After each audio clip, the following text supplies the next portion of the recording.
Accent British Learning Center, your pathway to the future. Assalamu alaikum. Hello viewers, welcome to my IELTS tutorial. Well, through this tutorial, I want to let you know about the IELTS reading yes no not given. By the way, yes no not given or true false not given is very much common in terms of the IELTS reading. আমরা প্রায়শই পেয়ে থাকি IELTS reading test indeed. তো আজকে আমরা এই টিউটোরিয়ালের মাধ্যমে মূলত এই ব্যাপার নিয়ে আলোচনা করব, বিস্তারিত আলোচনা করব অ্যাকচুয়ালি। হোপফুলি আপনারা আমাদের সাথেই থাকবেন। আর আমি বলেছিলাম যে এটা আমাদের একটা ধারাবাহিক প্রক্রিয়া। ইনফ্যাক্ট এটা নিয়ে আমরা ভিডিও তৈরি করছি, দ্যাট মিনস আইএলস নিয়ে আমরা টিউটোরিয়াল তৈরি করছি। ধারাবাহিকতার অংশ হিসেবে আজকে আমাদের এই টিউটোরিয়াল, যারা আগে টিউটোরিয়াল দেখেননি তারা প্লিজ দেখে নেবেন, তাতে আপনার উপকৃত হওয়ার সম্ভাবনা থেকে বেশি। আর এই টিউটোরিয়াল আমরা তৈরি করছি মূলত একটা প্রতিষ্ঠানের পক্ষ থেকে। আমাদের প্রতিষ্ঠানের নাম হচ্ছে অ্যাকসেন্ট BLC। আমরা অবস্থান করছি উত্তরা, ঢাকায়। তো আমাদের এখানে কন্ট্যাক্ট নাম্বার দেওয়া আছে 08848860602। যদি আপনি কোনো কারণে ফিল করেন কমিউনিকেট করতে, feel free to communicate to us. By the way, আর কথা বলছি না, আমরা মুভ করছি। তো প্রথমত আজকে আমরা কী নিয়ে আলোচনা করবো সেই কন্টেন্টসটা দেখে নিচ্ছি। আমাদের আলোচনার বিষয়বস্তু হচ্ছে what is yes no not given. তার মানে yes no not given basically কী, ইয়েস নো নট গিভেন বলতে কী বোঝায় এবং তা কেমন হয় সেগুলো আমরা আলোচনা করবো। তারপর হচ্ছে nature of yes no not given, তার মানে তার ধরন প্রকৃতি, এগুলো নিয়ে আমরা আলোচনা করবো। তৃতীয়ত problem with the yes no not given, তার মানে মূল সমস্যা কোথায় ইয়েস নো নট গিভেন নিয়ে, সেগুলো আমরা আলোচনা করবো। পরবর্তী হচ্ছে tips of yes no not given, yes no not গিভেনের জন্য কী কী টিপস আছে সেগুলো আমরা একটু দেখে নেব। তারপর হচ্ছে techniques of yes no not given, তার মানে কোন ধরনের টেকনিক এই প্রবলেমটাকে সলভ করার জন্য ব্যবহার করতে পারি সেগুলো নিয়ে আমরা আলোচনা করব। পরবর্তী হচ্ছে এক্সাম্পল, দ্যাট মিনস আমরা ফাইনালি একটি এক্সাম্পল দিয়ে শেষ করব। So first, what is yes no not given? Okay, তো ইয়েস নো নট গিভেন বলতে কী বোঝায়? ইয়েস নো নট গিভেন হচ্ছে এই কোয়েশ্চেনের জন্য স্টেটমেন্ট তৈরি করা হবে। সেই স্টেটমেন্টটা আপনাকে মিলিয়ে দেখতে হবে টেক্সটের সাথে। যদি সামহাও আপনি পেয়ে যান, দ্যাট মিনস হচ্ছে স্টেটমেন্টের সাথে এগ্রি করে, ওকে দ্যান ইজ ইয়েস। যদি কন্ট্রাডিক্ট করে দ্যান ইজ নট। এবং যদি আপনি কিছু খুঁজে না পান তার মানে হচ্ছে সামহাও ইটস নট গিভেন। তো বেসিক্যালি ইয়েস নট গিভেন হচ্ছে এমনই। So nature of yes not given, first yes specifically যদি বলা হয় আমরা ইয়েস তখনই লিখব if the statement reflects the claims of the writer. That means ওই টেক্সটের মধ্যে কোনো একজন লেখক কিছু একটা বলবে, কোনো বিষয় নিয়ে এসে বলবে, তারপর কোয়েশ্চেনের মধ্যে যে স্টেটমেন্টটা তৈরি করবে সেটা যদি রাইটারের অপিনিয়নকে এক্স্যাক্টলি রিফ্লেক্ট করে তাহলে সেটা আপনি বলে নেবেন ইয়েস, মিলে গেছে। দ্বিতীয় বিষয়, no if the statement contradict the claims of the writer. Well, একই কথা, রাইটার যা বলেছে টেক্সটের মধ্যে কোয়েশ্চেনের স্টেটমেন্ট যদি তা কন্ট্রাডিক্ট করে তাহলে সিম্পলি এটা নো। এবং তৃতীয় বিষয় হচ্ছে যে not given it is impossible to say what the writer things about this. So আসলে কী বোঝানো হচ্ছে?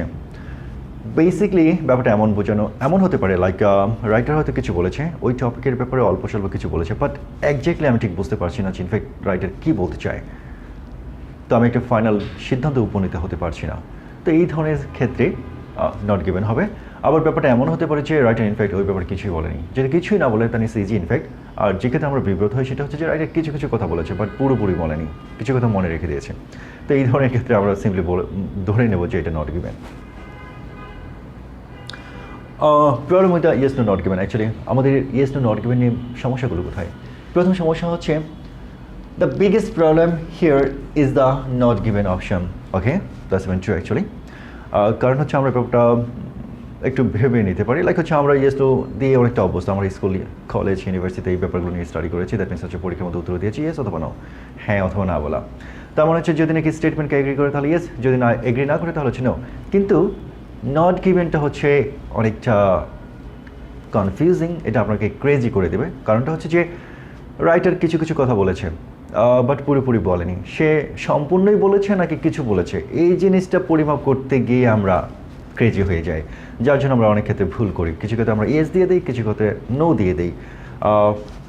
সো এটা আমাদেরকে ক্রেজিলি ড্রাইভ করবে, যার জন্য বলা হচ্ছে যে not given is the biggest challenge or biggest problem in terms of the yes no not given. Not understanding exactly what each statement means, তার অর্থ কী বোঝানো হচ্ছে? লাইক হচ্ছে কোয়েশ্চেনের মধ্যে যে স্টেটমেন্টগুলো মেক করা হয়েছে যদি আমি প্রপারলি না বুঝতে পারি, প্রত্যেকটা আলাদা করে যদি সঠিকভাবে না বুঝতে পারি তাহলে একটা প্রবলেম হয়ে দাঁড়ায়। তার মানে যদি আমি সঠিকভাবে বুঝতেই না পারি তাহলে আমি উত্তরটা কোথা থেকে খুঁজে বের করবো, যার জন্য বলা হচ্ছে যে আমি যদি স্টেটমেন্টকে রিয়েলি বুঝতে না পারি তাহলে is gonna be a problem actually. তৃতীয়ত, another common mistake is identifying just keywords rather than meaning. So আমরা কী করি, অনেক ক্ষেত্রে কোয়েশ্চেনের মধ্যে যে স্টেটমেন্ট তৈরি করে থাকে তার সাথে কিছু শব্দ আমি কিওয়ার্ড হিসেবে ধরে নিই এবং সেই শব্দগুলোকে খোঁজার চেষ্টা করি টেক্সটের মাধ্যমে। তো আমি যখন শব্দ থেকে আরেকটা শব্দের মধ্যে রিলেশন তৈরি করার চেষ্টা করি এবং তার উপর বেস করে সিদ্ধান্ত নেওয়ার চেষ্টা করি is yes no or not given, then is gonna be a problem actually, not really. So আপনাকে যেটা করতে হবে, স্টেটমেন্টে কী বলা হচ্ছে, কী বোঝানো হচ্ছে সেটা আপনার বুঝতে হবে, তার অর্থটাকে আপনার বুঝতে হবে এবং তার সাথে আপনার ম্যাচ করতে হবে টেক্সটের মধ্যে যে ইনফরমেশন দেওয়া থাকবে। সেখান থেকে আপনি সিদ্ধান্ত নেবেন it is true or it is yes, it is no or it is not given, thing is there. So আমাকে এইভাবে কাজগুলো করতে হবে। Let on tips of yes no not given. So yes no not গিভেনের জন্য টিপসগুলো কি? প্রথমত, ignore pre knowledge and assumption. So আপনার যদি কোনো সেন্স থাকে, লাইক হচ্ছে আপনি টেক্সটের মধ্যে হয়তো পাবেন যে টাইটানিক নিয়ে লেখা আছে, অথবা আপনি পাচ্ছেন যে মঙ্গল গ্রহ নিয়ে তারা একটা আর্টিকেল লিখেছে। সামহাও আপনি মঙ্গল গ্রহ অথবা টাইটানিক নিয়ে ইতিমধ্যে অনেক কিছু জেনে গেছেন, সেই সেন্সের উপর বেস করে আপনি বলতে পারেন বাহ আমি কমফোর্ট ফিল করছি, কারণ সেই ব্যাপারে আমার নলেজ আছে। বাট বাস্তবতা হচ্ছে যে আইএলটিএসের জন্য আপনার পূর্ব জ্ঞান কী আছে সেটাকে পুরোপুরি ইগনোর করতে হবে, তার উপর নির্ভর করলে হবে না।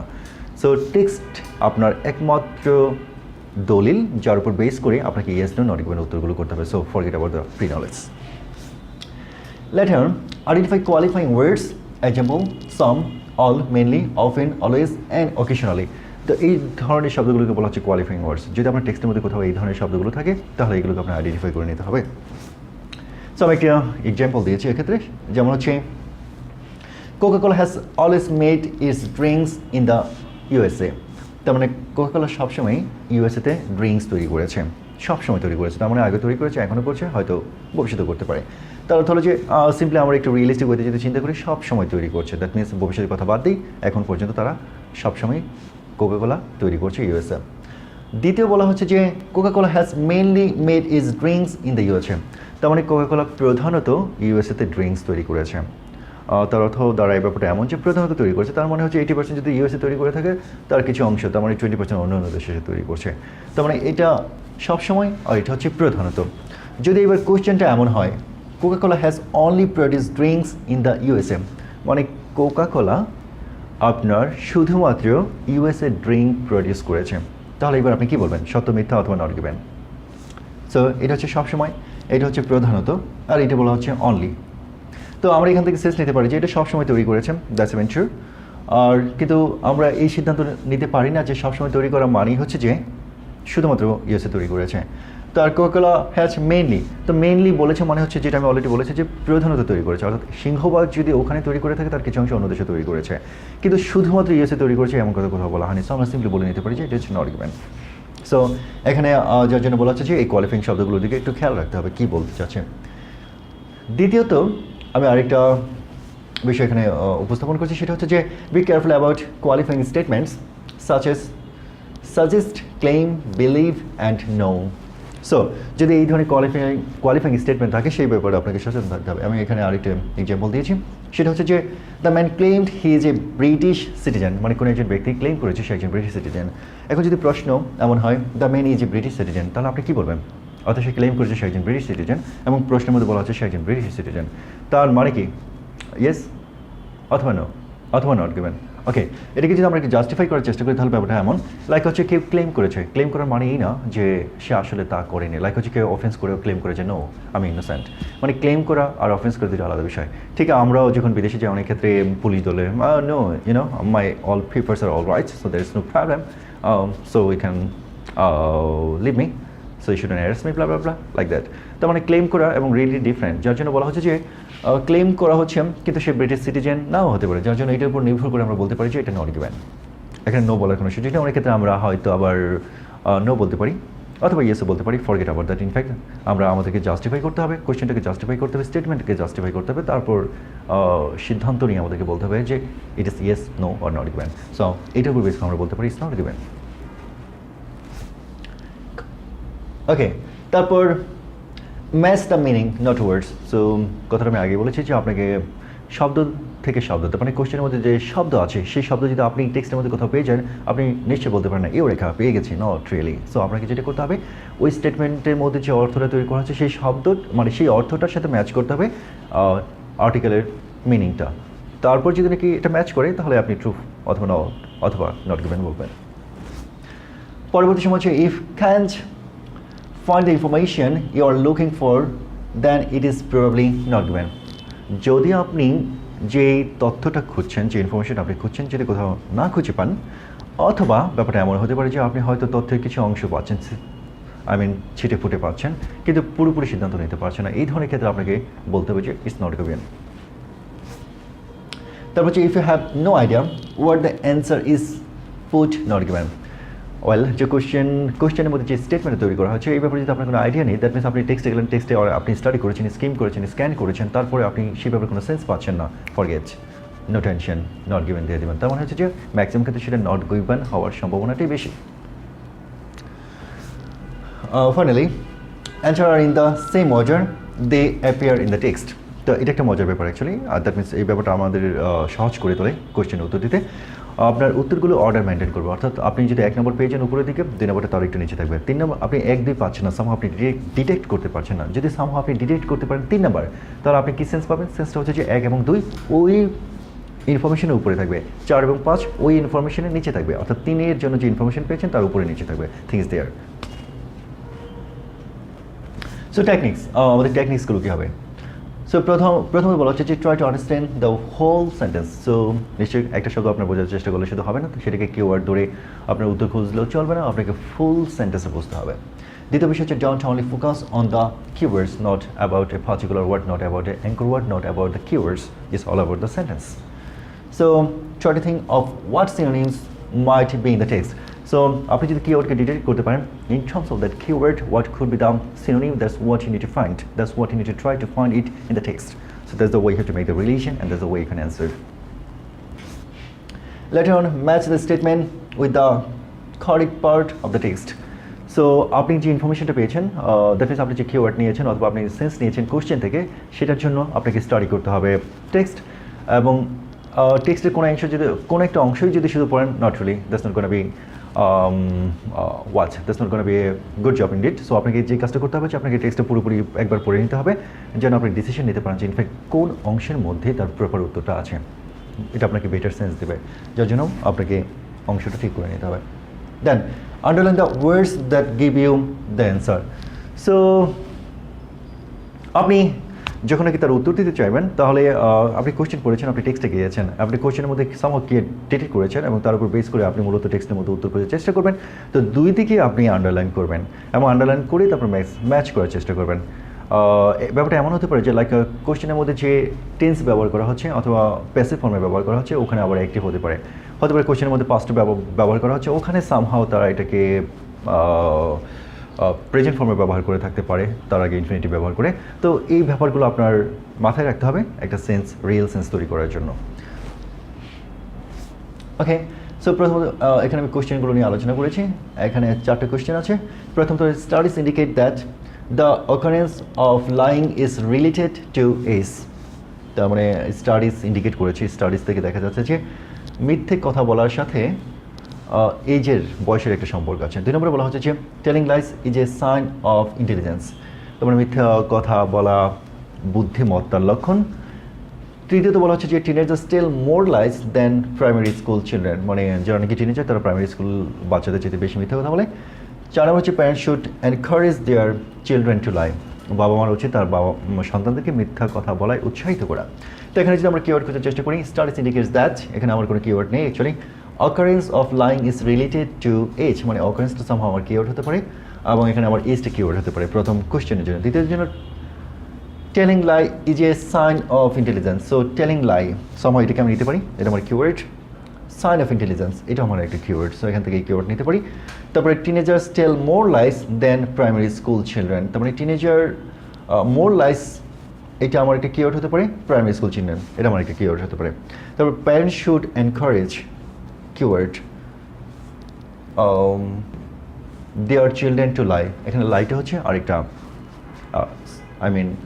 অ্যাঙ্করিং ওয়ার্ড অথবা আমরা কিওয়ার্ড বলতে পারি। তো এগুলো হচ্ছে আমাদের কোয়েশ্চেন। এখন আমরা যদি টেক্সটে যাই, টেক্সটের মধ্যে কী বলা হচ্ছে? টেক্সটে বলা হচ্ছে যে the good news is that the research showed, তো আমরা ফার্স্ট কোয়েশ্চেনের মধ্যে রিসার্চ ইন্ডিকেট শব্দটা পেয়েছিলাম ইনফ্যাক্ট। তো আমরা রিসার্চ শোস অ্যান্ড ইন্ডিকেট অথবা research showed in fact, indicated and showed এটা সামহাও একটু ম্যাচ করছে। Lying behaviour decreases as children get older. Okay, তো মানে lying behaviour decreases as children get older, অর্থাৎ মিথ্যে বলার যে প্রবণতা সেটা বয়স বাড়ার সাথে সাথে কমে যায়। তো ওল্ডার শব্দটা আমরা এখানে পেয়েছি। There is less social reinforcement for lying on the playground, for example. So take heart that if your child does lie, at least they are smart. So এখানে বয়সের আমরা একটা ইন্ডিকেশন পেয়েছি এবং আমরা এখানে at least they are smart, অর্থাৎ smart এই শব্দটা আমরা পেয়েছি। এবার যদি আরেকবার আমরা কোশ্চেনে ফিরে যাই, কোশ্চেনের মধ্যে কী বলা হচ্ছে? বলা হচ্ছে studies indicated that the occurrence of lying is related to age. তো প্রথম অংশে আমরা দেখতে পাচ্ছি যে গেট ওল্ডার, তার মানে এজ এবং গেট ওল্ডার এই দুটোর মধ্যে একটা মিল আছে। এবং এখানে শোড, রিসার্চ শোড, ওখানে বলা হচ্ছে রিসার্চ ইন্ডিকেটেড। তার মানে হচ্ছে যে প্রথম কোশ্চেনের সাথে এটাকে যদি আমরা জাস্টিফাই করি তাহলে আমরা ধরে নিতে পারি যে ইটস ট্রু, তার মানে প্রথম যে কোশ্চেনটাতে আছে সেটা ট্রু। দ্বিতীয়টা বলা হচ্ছে যে সো টেক হার্ট দ্যাট, মানে ব্যাপারটা আপনি আপনার রিয়েলাইজেশন নিতে পারেন যে if your child does lie at least they are smart. আপনি যদি কোশ্চেনটা ফলো করেন এখানে বলা হচ্ছে telling lie is a sign of intelligence. তো মিথ্যে কথা বলা বুদ্ধিমত্তার লক্ষণ, আর আপনাকে রিয়েলাইজ করতে হবে যে মিথ্যে বললে মিনিমাম সে স্মার্ট। তার মানে স্মার্ট কোনো কোনো স্টুপিড কখনো স্মার্ট হতে পারে না, তার মানে তাকে ইন্টেলিজেন্স হতেই হবে, ইন্টেলিজেন্ট হতেই হবে। তো সিম্পলি কেউ যদি মিথ্যে বলে, রাইটার বলছে যে আমাকে বিশ্বাস করতে হবে অথবা আমার রিয়েলাইজেশন নিতে হবে মিনিমাম সে স্মার্ট, অর্থাৎ মিনিমাম সে ইন্টেলিজেন্ট। তার মানে 2 নম্বরটাও সত্যি, দ্যাট মিনস ইয়েস। আমরা যদি নাকি আরেকবার পেছনে ফিরে যাই, তৃতীয় নম্বর যেটা বলা হচ্ছে যে teenagers tell more lies than primary school children, মানে যারা নাকি টিনেজার তারা প্রাইমারি চিলড্রেনের চাইতে আরও বেশি মিথ্যে কথা বলে। এই ব্যাপারে কিছুই বলা হয়নি, টেক্সট আমরা অলরেডি পড়েছি। Parents should encourage their children to lie, মানে বাবা মার উচিত তার সন্তানদেরকে মিথ্যে বলা উৎসাহিত করা। তো এই ব্যাপারে কিছু বলা হয়নি। সো এগুলো নট গিভেনের মধ্যে আমরা রাখতে পারি। So that's all about the yes no not given. Hopefully you have enjoyed my tutorial, and if you like it, don't forget to subscribe it. Don't forget to subscribe my channel and activate your ringtone whenever we upload any new tutorial, as you can get a signal and notification. So thank you for watching me. That's all about today. আমরা পরবর্তী সময় যে tutorial তৈরি করবো, আমাদের next tutorial হচ্ছে IELTS writing. So IELTS রাইটিংয়ের উপরে এতদিন আমরা যে টিউটোরিয়াল তৈরি করেছি সবগুলো ছিল রিডিং নিয়ে, তো পরবর্তী টিউটোরিয়াল হচ্ছে আমাদের রাইটিং নিয়ে। আশা করি আপনারা আমাদের সাথেই থাকবেন, and thank you for watching me.